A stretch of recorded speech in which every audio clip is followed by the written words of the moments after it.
ज्योत्स्नाताई, मकर संक्रांतीच्या या काळात लहान बाळांच्या आयांची एक वेगळीच लगबग चालू असते.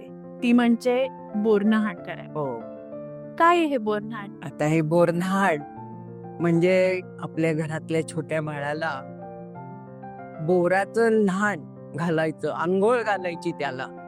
मग चुरमुरे, त्याच्यामध्ये बोर, उसाचे तुकडे, शेंगा, हलवा असे सगळं चुरमुऱ्यामध्ये घालायचं आणि त्यांनी त्या बाळाला आंघोळ घालायची. जोडीला आपल्या माहितीतली छोटी मुलं बोलवायची, त्या मुलांनी भोवती बसायचं आणि बाळाला त्या चुरमुऱ्याची आंघोळ घालायची. मग बाकीची मुलं ते वेचतात आणि एक आनंद सगळीकडे होतात, जल्लोष करतात मुलं त्याच्या. आपण गेट टुगेदर टाईप होणे बरोबर. आणि आईची हाऊस. आईचे हौस.